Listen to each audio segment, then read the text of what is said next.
que ustedes saben, ha evacuado su informe final luego de, digamos, una extensa investigación sobre lo que vino ocurriendo en nuestro país luego del golpe de Estado de Pedro Castillo y de que Dina Boluarte asumió la presidencia y enfrentó manifestaciones en todo nuestro país. Tamara, ¿cómo estás? Bienvenida. Hola Raúl, ¿cómo estás? ¿Me escuchas bien? Sí, perfecto. Muchas gracias por aceptar la invitación. El informe que ustedes han presentado ha causado mucho impacto en la opinión pública y quería preguntarte, digamos, tratando de desgranar todos los elementos de este informe punto por punto. Lo primero tiene que ver con la metodología. ¿Cómo se construyó este informe? Este es un informe que se basa en investigaciones que hemos hecho en el terreno. Un equipo de Human Rights Watch estuvo en varios lugares en el Perú en enero y febrero de este año y desde entonces hemos hecho un seguimiento con entrevistas remotas.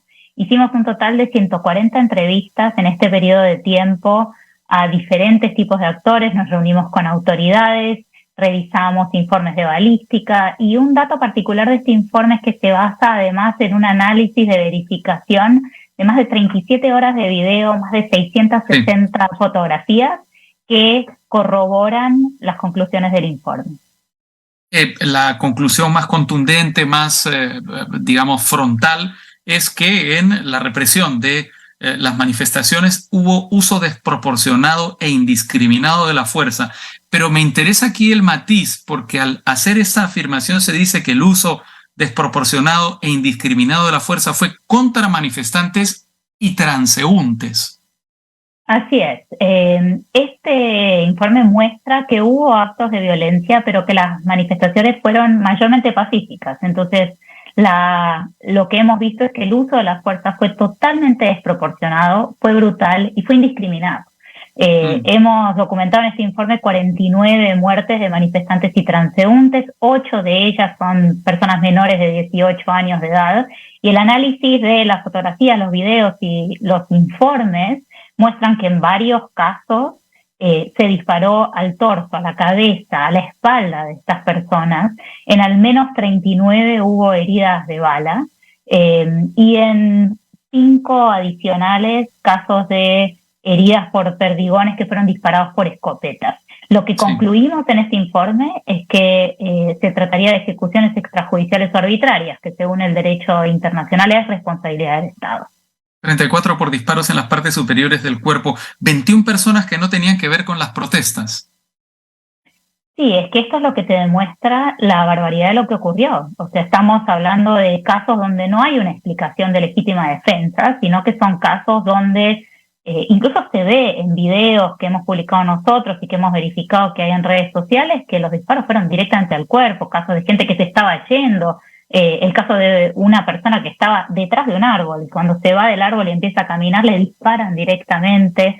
Estos no son incidentes de respuesta de uso excesivo razonable dentro de los parámetros de los estándares internacionales que podrían estar justificados y muy por el contrario son delitos que deben ser investigados y no solo a quienes dispararon, sino lo que pedimos en este informe es que haya investigaciones exhaustivas, imparciales y con debido proceso de incluso altos niveles de las autoridades que o sabían o debían saber o debían haber prevenido que esta barbaridad ocurriese. Sí, esa es la teoría de la autoridad inmediata. Vamos a llegar a eso en un punto, pero antes, en un instante, pero antes quería ver un par de puntos que también me parecen relevantes de los datos concretos que ustedes incluyen en el informe. Los ciudadanos no emplearon armas de fuego, dum-dums, ni armas traídas de Bolivia. Esa también es una conclusión a la que han arribado. Claro, porque lo que hemos visto es que inicialmente, en el momento cuando empezaron a ocurrir estas muertes, inclusive ya en diciembre había evidencia de que estaban cometiéndose abusos, y en vez de reconocer esto, lo que hubo por parte de las autoridades es una respuesta tratando de minimizar lo que estaba ocurriendo, tratando de incluso acusar a quienes estaban participando en las manifestaciones de ser terroristas, cuando lo que correspondía en ese momento era una orden clara por parte de las más altas autoridades para frenar este tipo de abusos y esta respuesta a las manifestaciones que estaban ocurriendo en el país.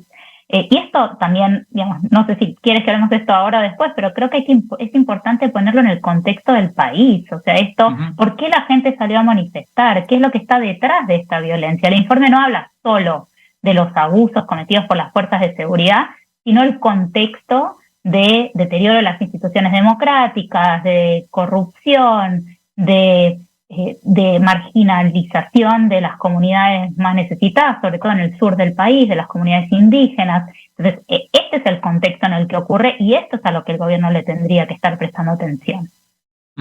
Ahora, otros elementos que son relevantes tienen que ver con el hecho de, un poco, digamos, en este ángulo político que estás planteando, que la represión con armas de fuego ocurrió en todos los lugares donde hubo manifestaciones, menos en Lima. Sí, yo creo que es importante, también hay que entender el contexto, la diferencia entre Lima y el resto del país, ¿no? O sea, el apoyo limitado que tiene la presidenta Boluarte en Lima es mucho menor en el resto del país, el olvido que hay de las comunidades que están fuera de Lima. Creo que este es un contexto muy importante también para entender lo que ocurrió en estos últimos meses en el Perú. Y te insisto, creo que este tema de la volatilidad del país y la crisis política no es de estos últimos meses, ¿verdad? Tiene un contexto, un trasfondo mucho más profundo y de larga data. ¿La responsabilidad es solo de Dina Boluarte o también tiene responsabilidad en esto Pedro Castillo? Nosotros condenamos muy fuertemente el intento de golpe, o más bien golpe de Estado fallido, que dio el expresidente Castillo en diciembre. Lo que hizo el 7 de diciembre, intentando ir en contra de las demás instituciones democráticas, tomar el Poder Judicial, el Poder Legislativo, fue grave y nosotros lo condenamos con firmeza. Y además, durante su presidencia, la presidencia de Castillo, no se abordaron cuestiones estructurales que nosotros ya habíamos alertado después de las protestas reprimidas en el 2020 para modificar las reglas del uso de la fuerza, abordar las necesidades de investigar seriamente los abusos que se cometieron en aquel momento. Entonces llegamos a esto que ocurrió en gran medida porque durante la presidencia de Castillo no se dieron los pasos necesarios para reformar a la policía y para que se haga justicia por lo que había pasado antes. Y llegó al poder con apoyo popular de clases que se vieron olvidadas por las clases políticas que están en Lima, pero tampoco se han solucionado los problemas estructurales del país. Cuando hablo de la responsabilidad de la presidenta Boluarte o de otros miembros de su gabinete, lo que pedimos es que se investigue seriamente a quienes están en el poder por no haberle prestado la atención adecuada a lo que empezó a ocurrir en diciembre y que se pueda hacer una investigación seria sobre estos gravísimos incidentes de violencia y también deben investigarse seriamente los hechos de violencia que sí ocurrieron, los casos de los bloqueos por las carreteras, hubo un policía muerto, daños a los edificios, digamos, todos esos son delitos que también deben ser investigados.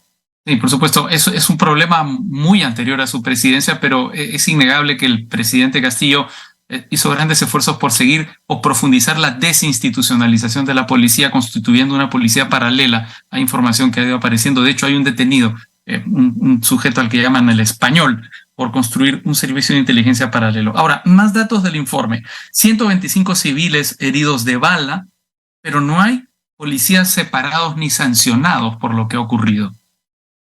No, eso es grave y tampoco han mostrado evidencia de que los civiles tuviesen armas de fuego. Y nosotros en todas las horas de videos que revisamos no encontramos imágenes de eso. Entonces aquí lo que hace falta es una investigación seria, administrativa, pero también penal, de estas denuncias de uso excesivo de la fuerza por parte de las fuerzas de seguridad.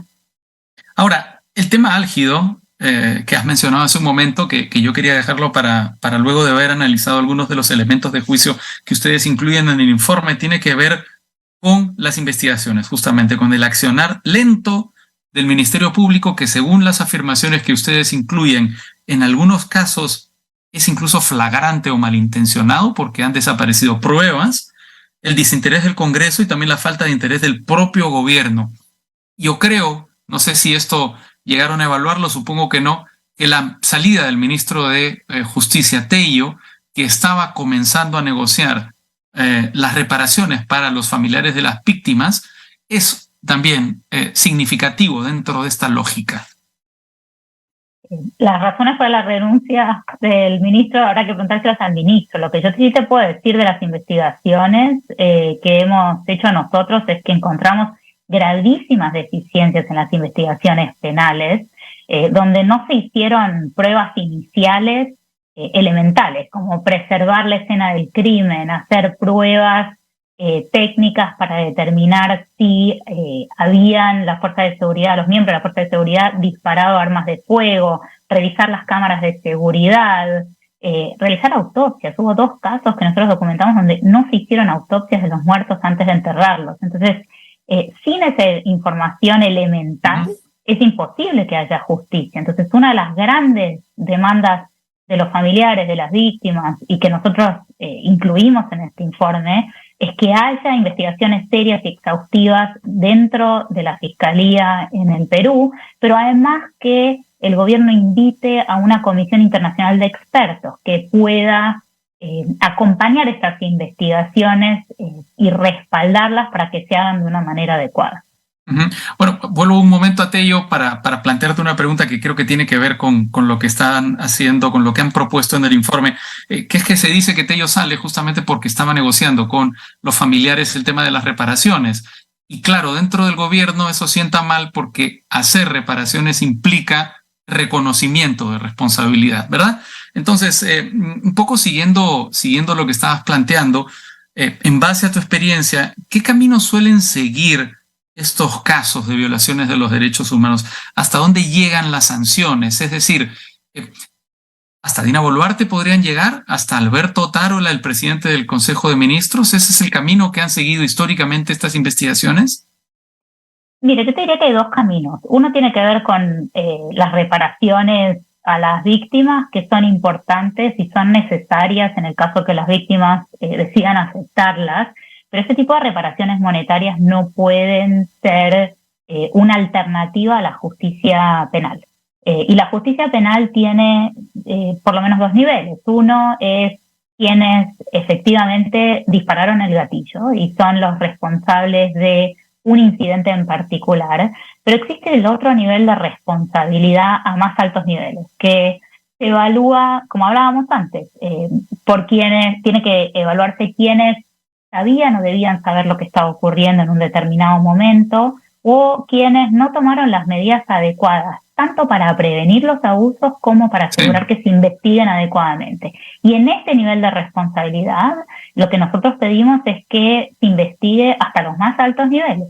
Eso no significa que la presidenta o sus ministros vayan a ser condenados, deben hacerse las investigaciones con debido proceso. Por supuesto, en la teoría del dominio del hecho tiene responsabilidad quien ordena y quien tiene la posibilidad de frenarlo y no lo hace. Esa es un poco la lógica, ¿verdad? Así es. Muy bien, Tamara Tarachuk, directora en funciones de la División para las Américas de Human Rights Watch. Muchas gracias por tu participación en El Vuelo. Un gusto. Gracias a ti, Raúl.